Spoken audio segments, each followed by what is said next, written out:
So when I arrived in Geneva, which was almost 3 years ago now, the world was actually a much different place. Still coming out of the COVID-19 pandemic, and there was a big focus on our engagement and re-engagement, but also starting to get back into the business of doing face-to-face diplomacy. Being a U.S. ambassador has been the honor of my life. And I wanted to spend this time in Geneva because I had a sense that the work here is so strategically important to the United States.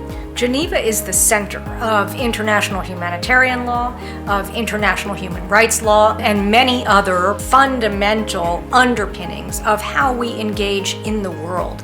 Everything from how we connect with our fellow human beings, to how governments treat their citizens around the world, to the conduct of war.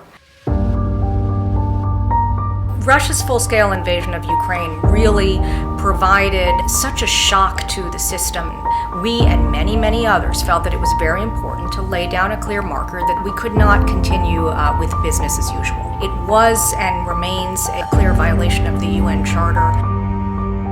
Geneva is a critical center of the humanitarian work of the UN system. We have a number of really large humanitarian agencies here that are doing work all around the world every day to save lives, to bring support to displaced people around the world. Geneva also happens to be the epicenter of work on global health. And there are a range of organizations here. The World Health Organization is obviously one that do an incredible amount of work helping to keep people safe all around the world. Among many other things that Geneva is known for, it is really the home of human rights, of the multilateral human rights system. We have the Office of the High Commissioner for Human Rights and obviously the work that the Human Rights Council does. We also really are this epicenter for science diplomacy. If you think about CERN, it is a place where scientists from around the world come together and work on problems. It is in some ways the truest exemplar of multilateralism. One of the things that has really sort of blown up during my time here, as it were, is everything related to artificial intelligence, AI.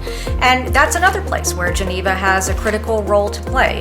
We have the International Telecommunication Union here, we have the Internet Governance Forum, and we have a history in Geneva of multi-stakeholderism.